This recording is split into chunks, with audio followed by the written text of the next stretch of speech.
Games journalism. As you know, I like to make fun of games journalism because it is a fucking joke. I think about the type of work I'm doing right now, and then I look over at mainstream games journalism, and I see a handful of journalists capable of producing anything close to what I do. And that's like fucking... I think that's shameful. I've been a part-time journalist for over 3 years now. So it's not even a case of me tooting my own horn. It's a case of pointing out there's a very low standard right now in the mainstream games press. One of the things I think is a requisite if you want to be a games journalist, just like know a little thing or two about games. I don't agree with the argument that we saw with the Dean Takahashi nonsense where he couldn't do the Cuphead tutorial. Yeah, it's funny. Yeah, it's embarrassing. I don't think to be a games journalist, you necessarily need to be great at games. There are certain games that it's going to be beneficial for to like pass it across to like an actual good, competent player, because the part of the review should encompass difficulty and skill set and getting deep into the game, right? Obviously. But there are certain games that you don't need high-level mechanical skill for, that I think people can give very thought-provoking, create thought-provoking content around, in theory. All I really want you to do is just know a little bit about the games industry, the money, the history, the trends. And if you remember, I did a video, the worst piece of games journalism in 2019, and it was... You're not even a real journalist. The Variety piece, where they did an interview with Tom Clancy's The Division 2. Appreciate the great writing and content as always. Honestly, the Etika article is probably the best thing I've written in about 3 years. And what was surprising, I did it, like I say, I did it in 2 days in a blast of like consciousness, and I did it sober. That's right. So it's even more of an anomaly and an outlier. So I'm glad people liked it. But anyway, there was that Variety article about The Division 2. I still think that's the worst piece of journalism that I've ever seen. You know, that one about where it was just like, The Division 2 is a lot like Tucker Carlson. Like, what is wrong with your brain? But anyway, this is a close second for the year, and it's on Polygon, of course. Right? Check it out. I thought it was a parody. I thought it was a joke. I thought it was a joke article. I couldn't believe it. In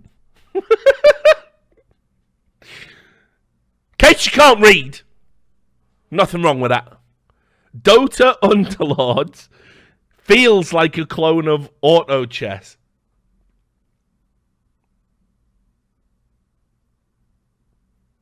Oh no, it's not. It's not a joke. You're not even a real journalism. That's right. Lewis Banger. It's not a joke. I was like, this has to be right. It's like to write this article. Okay, to write this article, you have to, first of all, you have to not know what auto chess is, where it came from. You have to not understand why Valve was so desperate to quickly roll out auto chess. You have to not understand that Riot Games obviously have, Teamfight Tactics, doing very well right now on Twitch and everything else. You have to have a stupefying level of ignorance, honestly, about just the games industry and how everything's working. So when I saw the headline, I was like, it's a fucking joke, isn't it? It's like a parody. There's going to be like a funny bit of banter in the article about, no, there isn't.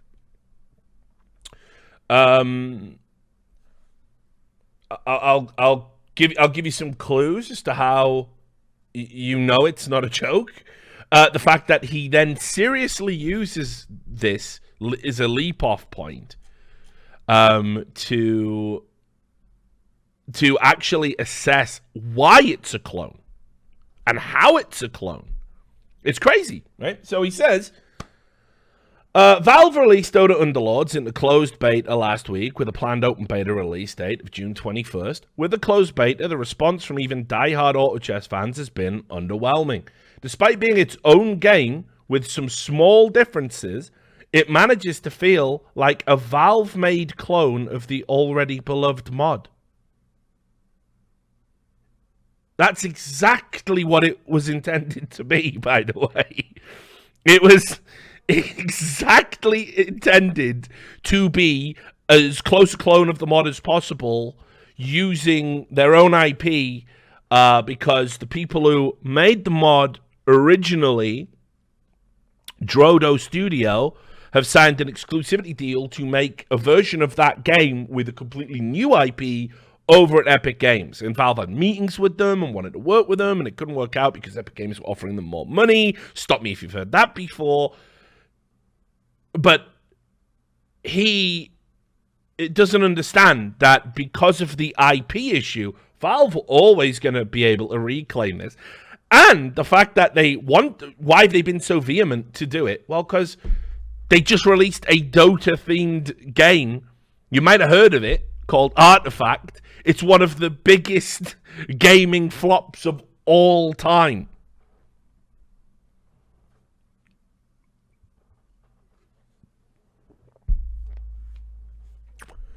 Apparently, all of this just passed this writer by. Like, how can you be employed? And it's not even his fault in a way. Like, you know, maybe you don't know all of this. Maybe you're just another one of these glorified fucking college dropouts. You don't want to write about video games. You want to own the drumpf, and you want to write about politics, but you're just a loser and no one cares about your opinion, so you're never going to get the opportunity. So you have to start somewhere, and the best way to start writing about politics and owning the margas is games journalism, right? So maybe this is just his first step. Surely an editor has to read this and go, like the editor of a major games publication has to read this and go, sorry, what's his name? Ryan? It is a clone. It is a clone. That's exactly how it was conceived and exactly what it's intending to be. It just is a clone. So I don't really understand why you're writing this, Ryan. Could you write something else? Could you write something else? Maybe Life is Strange too. Write about how that is the perfect antidote to Trump's America. Go write that article. Okay, yeah, thanks. Oh, Lord. Listen, Underlords is a better looking game and it's more stable. I mean, this is a mixed bag for me anyway. I don't think it's objectively a better looking game. I actually don't like the art style and how it's clearly been created for the mobile market, which is why theoretically they should kick Teamfight Tactics ass once they get it launched out on the on mobile. I don't like it. The big black borders around the characters, very placeholder menus, big chunky buttons, a cartoon style. It's a mobile game on PC, and these things never look good. So I don't think it's a better looking game. I actually prefer the art style of the mods because you get all your skins and cosmetics and all of the in-game animations. Now, is it more stable? Oh, lordy lord, yes. Thrice yes. Anybody who ever tried to queue up for fucking auto chess knows what I'm talking about, where it's just 20 minutes of okay, except alright, I've accepted. This is doing my head in. 20 minutes of that shit. And then sometimes you'll connect to that server in Peru where it just throws you into the hero select of just a real game in a 6v6 that can't possibly ever start. So you have to fucking disconnect. And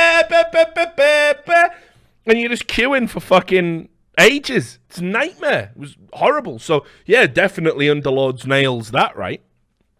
But anyway, Underlords is a better looking game and it's more stable, and getting into a match doesn't take 10 minutes. Okay, fair. It's even a bit more accessible to new players with flashy icons and easy to read text. I mean, it is more accessible, but it just looks gross. And then it goes, while Underlords is instantly more appealing to new players, the similarities make it hard for veterans to see a reason to switch. Like, on what basis is this? Because, again, I know, like, the fucking Dota talent, right? I know the Dota talent. And they've all switched. Because, of course, you switch. An official game supported by Valve that's going to have tournaments. Or a mod run by a company no longer working in conjunction with Valve and will no longer be supporting the mod.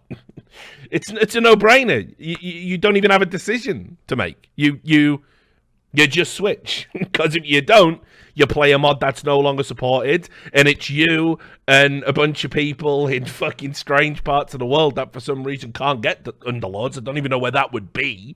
Tasmania, maybe. And you... And if you thought 10 minutes to get a fucking into a game was bad, try it when it's 100, so everyone will switch. It's not even a thing. What are we talking about? And the similarities making it hard for veterans to switch. That's exactly why it's a no-brainer to just move across. Taking money out of Bezos. Thank you. Thanks, Bezos. You're not even a real journalism. That's right. These hours are not friendly to my West Coast time zone. I'm on the West Coast, motherfucker. Imagine how I feel. Not even a real It's 4 a.m. journalism. for me, dog. That's right. Got that hustle on. So the similarities are perfect. They changed some of the key words, you know, like goblins and mechs, and what did that become? Like inventors or something. I don't know. Inventors and someone else. Whatever. It's perfect. They did a fucking change. Trolls, that's it, yeah. Whatever, anyway, it doesn't matter, right? Like, you can, if you've ever played auto chess, you can pick up Dota Underlords and play it straight away. That's not a barrier to entry. That's the opposite of a barrier to entry. And it's got to be said, Valve have made some really good improvements, actually. Though the way that you can't really lose the loot rounds, you just lose choices. The new items they've put in the game that are more reflective of the abilities. The fact you can't item stack on people gives another layer of like tactics to it, right? So I think they've made a ton of improvements, honestly, and I think they'll continue to do so. But then, auto chess fans have put up with a lot in the Dota 2 client, all with the understanding that it's a mod held together by duct tape and prayers. But over the months, Drodo has improved auto chess dramatically, updating its units and systems. The main issue with Underlords right now is how similar... I'm just going to repeat the one point I've got. I'm just going to keep saying it. No evidence, no data points, not even an anecdote, just thoughts out of my brain. The main issue with Underlords right now is how similar it feels to auto chess from a few months ago. With the exception of 3 different units and presentational features, Underlords is nearly identical to auto chess.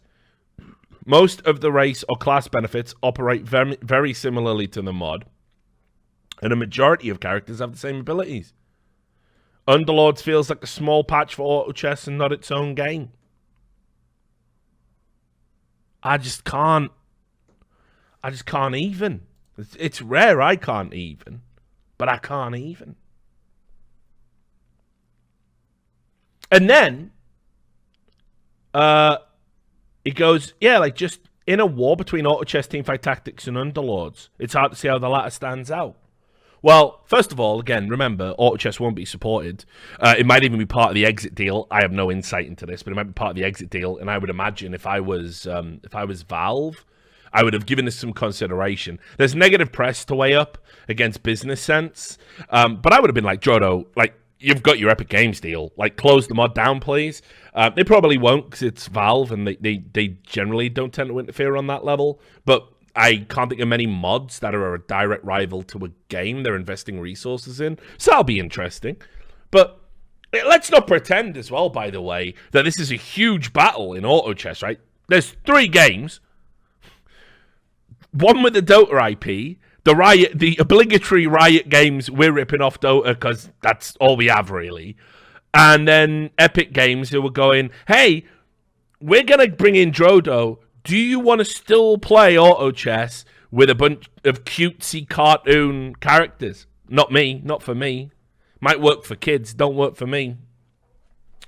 So it doesn't need to stand out. They're all pretty much their own distinct thing based on, if you're a League fan, you'll probably play Teamfight Tactics, but that's never going to mobile. It looks like it's just going to be a client mode rather than a standalone game.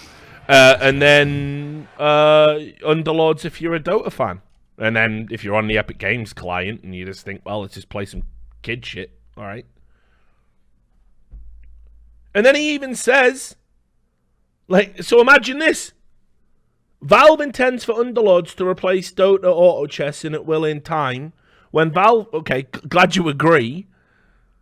Kind of makes your article a bit pointless, but let's continue. When Valve first announced Underlords, it mentioned meeting with Drodo to discuss working together. The 2 studios decided it was best for them to split rather than collaborate on Auto Chess. Once Drodo's standalone Auto Chess comes out, the Dota 2 mod will likely fade away. Right then. So it's just as well in a lot of ways that Underlords is replacing Auto Chess and is similar to Auto Chess, because sounds like you're in agreement there wouldn't be a version of it if unless it went that way. Fucking hell.